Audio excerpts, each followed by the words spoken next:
에베소서 5장 6절부터 14절 말씀까지 제가 읽겠습니다.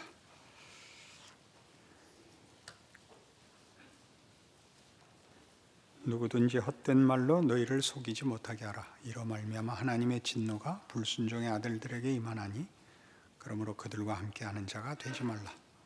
너희가 전에는 어둠이더니 이제는 주 안에서 빛이라. 빛의 자녀들처럼 행하라. 빛의 열매는 모든 착함과 의로움과 진실함에 있느니라. 주를 기쁘시게 할 것이 무엇인가 시험하여 보라. 너희는 열매 없는 어둠의 일에 참여하지 말고 도리어 책망하라. 그들이 은밀히 행하는 것들은 말하기도 부끄러운 것들이라. 그러나 책망을 받는 모든 것은 빛으로 말미암아 드러나나니 드러나는 것마다 빛이니라. 그러므로 이르시기를 잠자는 자여 깨어서 죽은 자들 가운데서 일어나라. 그리스도께서 너희에게 비추이시리라 하셨느니라. 아멘. 좋은 말로 할 때 아멘. 이런 성경의 내용들을 제가 젊었을 때는 잘 이해하지 못했습니다. 너무나 뻔해 보이죠. 그렇지, 정직하게 굴고 빛으로 살고 옳고 바르고 유익하고 이렇게 그게 개념적으로 다가왔지, 그것이 무엇을 전제하고 있는지는 늘 놓치곤 했습니다. 그 전제하는 건 뭐냐 하면 4장 17절 이하에서 둘을 이렇게 딱 구별을 했습니다. 예수 밖에 있는 자들과 예수 안에 있는 자들. 예수 밖에 있는 자들이라는 건 예수께서 밀어낸 자들이 아니라 우리 조상 아담이 선택하여 가지게 된 죄인의 자리죠. 거기서부터 예수님이 오셔서 그의 백성들을 불러내셔서 부름을 받은 자와 부름을 받지 못한 자를 뭘로 구별하느냐 하면 어느 게 영광스럽냐, 어느 게 더 복되냐, 어느 게 명예냐, 어느 게 생명이냐, 어느 게 진리냐, 이렇게 구별을 하고 있습니다. 당연히 죄인된 자들은 부끄러움과 거짓된 자리에 있지요. 그것을 욕하자는 게 아니라 거기서부터 구원을 받아서 가지게 된, 구원이 가지는 명예, 진정한 하나님의 형상, 하나님의 거룩하심과 주시는 아름다움, 이것들을 비교하고 있죠. 우리 그거를 보통은 도덕성으로 구별을 하고 있습니다. 옳은 것, 그른 것. 그러나 성경이 구별하고 싶어하는 건 뭐냐면 한쪽은 거짓된 것이고 한쪽은 참된 것이다 이거죠. 거짓되다는 것은 가짜죠. 쉽게 얘기해서 본질이 없는 것, 헛된 것입니다. 그 헛된 것의 대표적인 목록들이 혹은 그 표현들이 거짓말, 그 다음에 분노, 그리고 도둑질로 나왔죠. 도둑질이라는 것은 자기에게 부족함이 있어서 뭘 뺏어오는 거죠. 거짓말은 스스로 참말을 할 게 없어서 위장하는 거죠. 분을 낸다는 것은 본인의 부족함을 원망을 할 수밖에 없다는 뜻입니다. 그러니까 예수 밖에 있는 자들은 결정적으로 결함이 있는 거죠. 도덕적 결함이 아니라 생명이 없고 진리를 담을 수가 없고 아름답거나 의미 있는 것을 생산할 수 없는 자리에 있는 것입니다. 예수 믿으면 이렇게 해야 된다는 것은 그냥 다만 윤리도덕이 아니라 비로소 생명을 가졌죠. 생명을 가져야 아름다운 거 아시죠? 꽃 이뻐하고 그림 그리고 하다가 맨 나중에 보는 아름다움은 생명의 경이입니다. 생명의 경이. 생명은 그것이 생명인 것으로 이미 위대합니다. 여러분, 꽃 그러면 그냥 추상명사고 다 아는 것 같지만 꽃은 대표명사고 실제로는 다 각각 이름이 있습니다. 채송화, 해바라기, 민들레. 그것은 그 이름이 그것을 조작하거나 제안하거나 한 것 아니고 그것이 있어서 우리가 붙인 이름입니다. 그 아름다움은 형언할 수가 없죠. 그래서 이 에베소서 5장에 오면 이 얘기를 그러니까 이런 배경에서 얘기하는 겁니다. 이런 생명을, 이 진리를 거짓되고 죽음으로 가득 찬 한복판을 지나가면서 채워라. 그걸 짊어지고 나가라. 그렇게 얘기하는 겁니다. 그게 5장 얘기입니다. 그러므로 사랑을 받는 자녀같이 너희는 하나님을 본받는 자가 되고 그리스도께서 너희를 사랑하신 것 같이 너희도 사랑 가운데서 행하라. 현실을 살아라. 그거죠. 예수를 믿으면 보상을 받아. 더 이상 슬픔과 눈물이 없는 것으로 공간 이동을 하는 것이 아니고 그 운명을 현실로 보상을 받는 것이 아니라 우리가 저지른 죄악된 세상, 거짓이 충만한 곳에서 생명을 가진 자의 명예를, 아름다움을 하나님이 일하시는 성실하심과 능력으로 살아내라 그러는 것입니다. 그러니까 여기 나오는 모든 얘기들은 그 전제와 배경을 갖고 있는 것입니다. 도둑질하지 마라. 그럼 어떡하라고요? 부족한 현실을 감수해라 그러는 거죠. 우리가 도둑질하는 이유가 뭐라고요? 본인의 부족을 스스로 채울 길이 없어서 내민 손아니에요. 약탈해 가는 거 아닙니까? 야곱이 그랬죠. 그렇지 않다는 거예요. 야곱이 창세기 28장 베델 사건에서 어떻게 됐죠? 속여서 다 가졌는데 결국 남은 것은 생명을 보존하기 위해서 도망가는 수밖에 없었거든요. 그가 하나님 찾을 생각 같은 것은 예전에 없죠. 그 베델에서 돌베개 베고 자는데 하나님이 나타나셨죠. 내가 너 누운 땅을 너와 네 자손에게 주리라. 네 자손이 동서남북에 편만할지며 복이 되고 내가 너를 이끌어 이 땅으로 돌아오게 할 것이다. 네가 어디로 가든지 내가 함께하고 내가 네게 약속한 것을 다 이루기까지 너를 떠나지 아니하리라. 계속 야곱은 약탈을 하죠. 가서 양떼를 가축들을 더 불리고 재산을 모으고 부인은 넷이나 얻고 사실은 얻은 건 아니죠. 이제 거기까지 밀려간 거죠. 현실은 그를 그렇게 밀었죠. 야복나루터 앞에 섰을 때 남은 건 아무것도 없었습니다. 그 현실 속을 살라는 겁니다. 우리가 가지는 가장 큰 오해는 이거였던 것 같습니다. 어려움은 잘못됐기 때문에 만들어진 재앙이라고 생각을 하곤 했죠. 그래서 이렇게 정직하고 겸손하고 진심을 품으면 형통해질 거라고 생각을 하게 된다는 거죠. 어려운 길 속을 너희는 빛이라. 이게 오늘 본문인데 빛의 자녀들처럼 행하라. 이게 무슨 얘기예요? 어둠 속으로 보냄을 받았다는 것입니다. 이게 우리가 어려워하는 부분입니다. 아무리 예수를 잘 믿어도 아무리 최선을 다해서 거짓말할 자리에서 거짓말하지 않고 욕심을 부려도 될 자리를 양보하고 희생하고 지면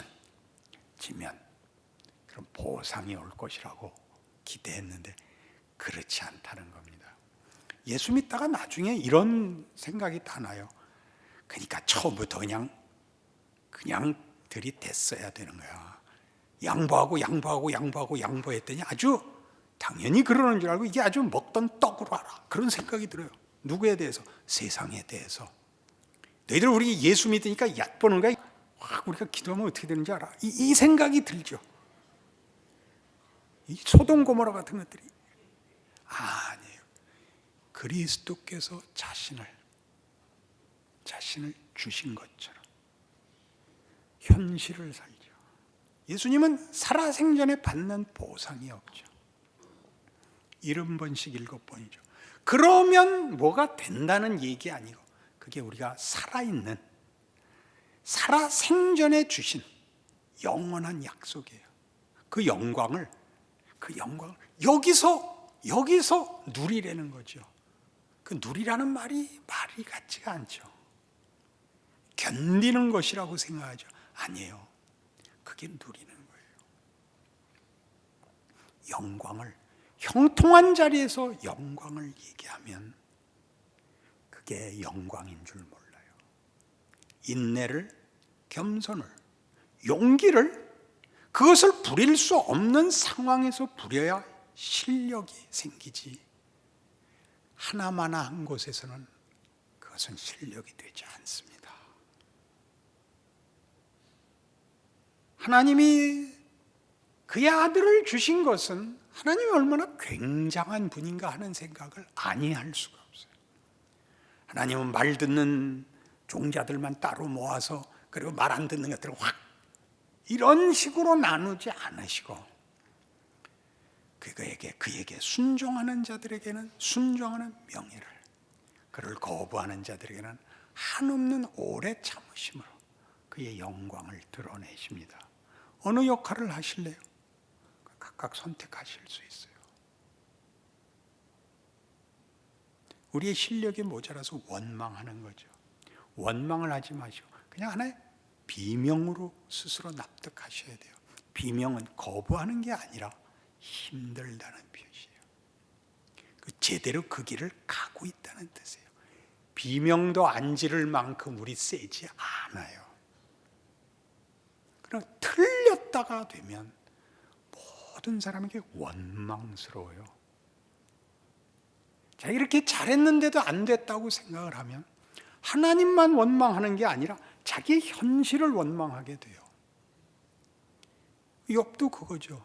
우리 부모는 왜 날 낳았는고? 여기서부터 출발하죠. 족보를 캐야죠. 그때 광개토대왕은 왜 고구려 왕이 됐을까? 중국의 왕으로 태어나지. 한민족이 없고 나도 없었을 것을. 세종대왕은 뭐 때문에 한글을 만들었는가? 처음부터 영어를 가르치지. 모든 원망이 묻어나오거든 여러분이 생각하세요. 지금 우리는 하나님이 일하시는 신비한 능력과 지혜를 기회로 부여받고 있다는 사실을, 그러니까 멋지게 구세요. 우리는 이 말을 이해하지 못하기 때문에, 말하자면 우리 믿는 사람들끼리 제일 많이 하는 믿음이라는 단어를 굉장히 오해하죠. 히브리서 12장에 가면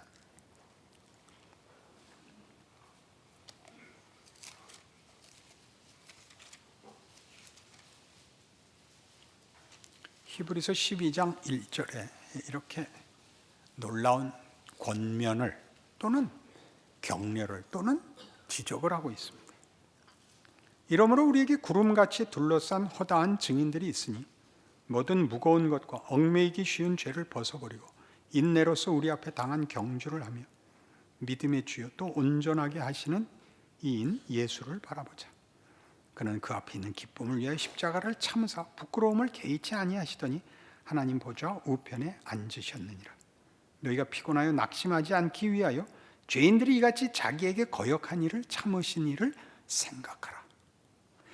이게 무슨 돌을 깨우치듯이 무슨 신앙을 마음속에 이렇게 정리하듯이 하라가 아니라 그렇게 살내는 거죠.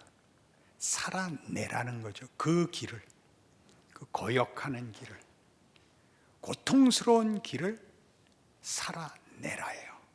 뭘 가지고? 우리에게 구름같이 둘러싼 허다한 증인들이 있으니 모든 무거운 것과 얽매이기 쉬운 죄를 벗어버리고 인내로서 우리 앞에 당한 경주를 경주하자 그러는 것입니다. 다른 것으로 보상을 삼고 목적을 삼으면 이 길을 못 갑니다. 확인하느라고 살아내는 그 놀라운 인생을 이해하지 못하면 늘 억울하게 됩니다. 우리는 오늘 본문에서 보는 에베소서가 그 앞에 거짓,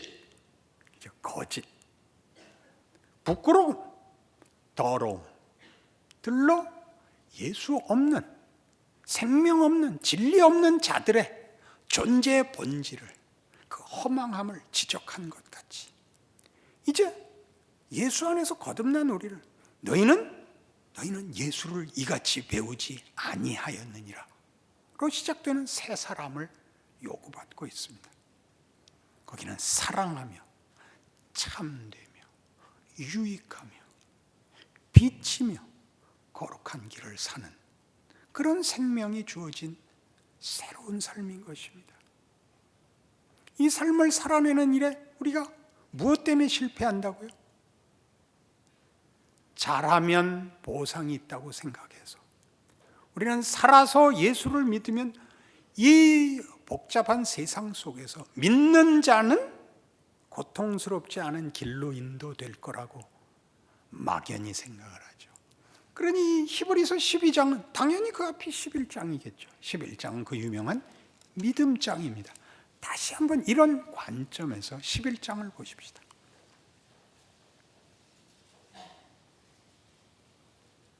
11장 4절, 믿음의 위인들 얘기일 것입니다. 믿음으로 아벨은 가인보다 더 나은 제사를 하나님께 드립니다. 아벨은 어떻게 되는데요? 죽죠. 그죠? 죽습니다.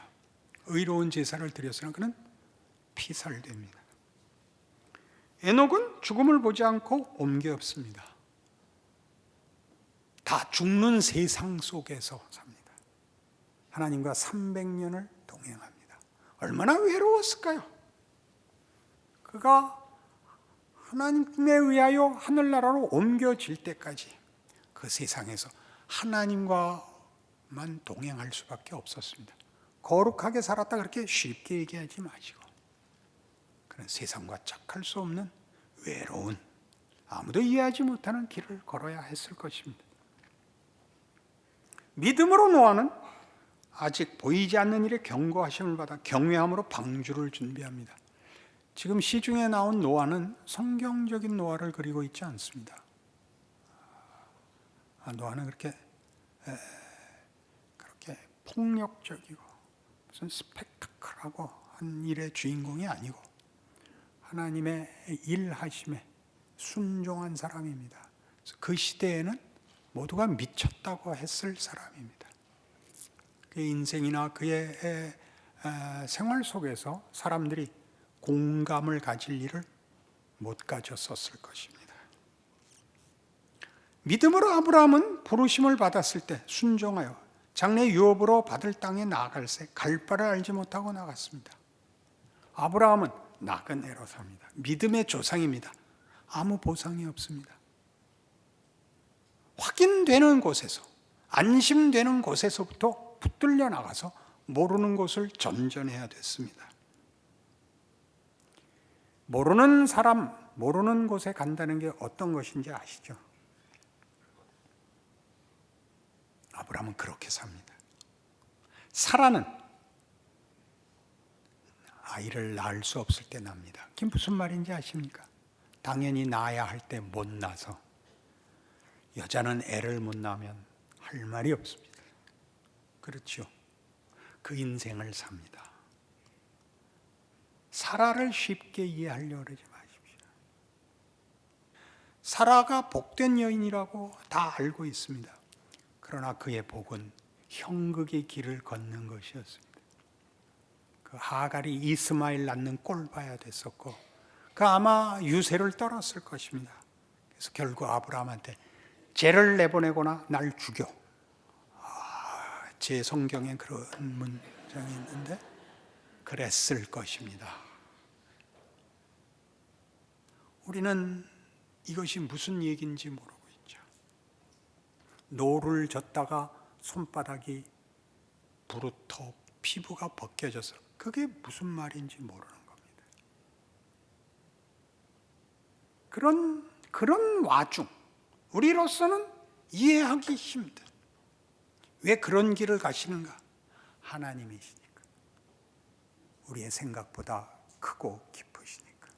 그는 거룩하시니까. 기독교란 그 아들을 보내신 하나님을 믿는 종교죠. 그 하나님의 뜻과 그 하나님의 방식을 항복하는 거죠. 무슨 방식? 그의 성실하심과 긍휼하심과 지혜와 측량 못할 복을 믿는 것이지요. 그게 기독교입니다. 또 볼까요? 아브라함은 시험을 받을 때 이삭을 드립니다. 아이고, 그게 얼마나 어렵겠습니까? 어떻게 자기 자식을 내놓겠습니까? 하나님이 매일 아침 와서 경건한 마음을 품고 하는 얘기지만 이해를 해서 볶으셨을 겁니다. 너 아직도 안 내놨냐? 이렇게. 결국 못 견뎠을 것입니다. 청 내놨다고요? 그딴 소리 하지 마세요. 그럴 수 있는 사람은 없습니다. 성실함을 끝까지 지켜낼 분은 하나님 외에 없습니다. 우리는 변덕스럽습니다. 우리는 고통에 칩니다. 하나님이 그 품에 우리를 품지 않았으면 우리는 벌써 다 자폭했을 것입니다. 그래서 아브라함은 이삭을 바치죠. 못 견뎌서. 차라리 이삭 죽이고 나도 죽자 그랬을 것입니다. 하나님 매일 와서 볶으시는데 난 못 참겠다. 이삭 바치고 나도 죽는다 그렇게 생각했겠죠. 왜? 하인이 물었겠죠. 제사 지내러 가는데 왜 제물이 없냐고. 넌 몰라도 된다 그랬겠죠. 이삭이 어떡할 작전? 너 먼저 곱게 죽어라. 나도 곧 뒤따라 가마. 괄호 속에 넣어서 생각만 하는 이야기, 이런 것이었겠죠. 여러분, 살아보시면 하나님의 성실하심은 정말 두렵습니다. 그리고 놀랍습니다. 공포로 두려운 것이 아닙니다. 이렇게 되고 말 걸 뭘 그러셨어요? 그런 생각이 골백번 나죠. 이 나이 되면 매일 몇 번씩 납니다. 하나님 이럴 걸 뭘 그러셨어요? 아니요. 아직 끝나지 않았어요. 죽으면 끝나는 게 아니에요. 죽으면 끝나는 게 아니라 그 다음이 있어요. 그때야 부활이 온다고요. 부활하고 나서는 모든 것을 뒤돌아보아 놀랄 겁니다. 그러셨구나. 그래서 그러셨구나. 죽은 우리 부모들이 돌아오면 뭐라 그럴까? 너 찍소리 말고 성경 말씀대로 순종해라. 너 몰라도 된다. 순종해라. 너 떠들지 말고 순종해라. 세상은 거짓되다. 속지 마라. 그게 오늘 본문이에요. 에베소서 5장 6절이에요. 보세요.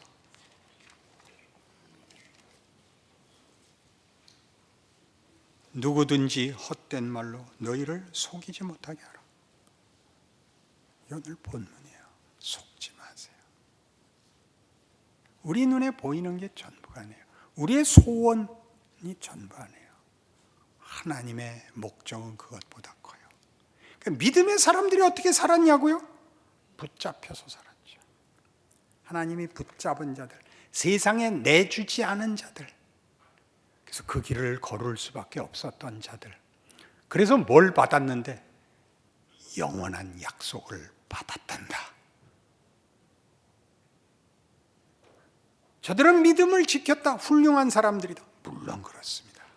하나님이 놓아주지 않고 타협하지 않은 인생입니다. 세상이 우리를 위협하는 게 겁이 나십니까? 하나님이 오늘 우리를 동일하게 세상보다 크게 신실하게 붙잡고 계십니다. 그래서 우리는 꼼짝할 수가 없는 거죠. 여러분 보고 믿음이 좋다 그러면 여러분들이 뭐라고 답하겠어요? 믿음이 좋아서 새벽기도 나오는 사람은 없어요. 안 나올 수 없어서 나오죠. 그리고 나오다가 깨달아요. 그게 얼마나 큰 복인지. 하나님과 만나는 시간보다 더 좋은 게 없겠어요. 어디 있겠어요? 진실한 친구를 만나는 것, 내 편을 들어주는 사람을 만나는 것, 나를 보면 반가워하는 사람, 나를 만나면 주머니 다 뒤져서 있는 거 다 주는 사람 제일 좋아요. 하나님이 그러세요. 늘 그러세요. 이게 성경이 하는 얘기예요. 우린 자꾸 놓쳐요. 자꾸 놓쳐요. 어떻게 아냐고요? 표정에 나와요. 선생님은 다 알아요. 그렇죠? 목사의 증언은 다만 성경을 읽고 고함 지르는 게 아니에요.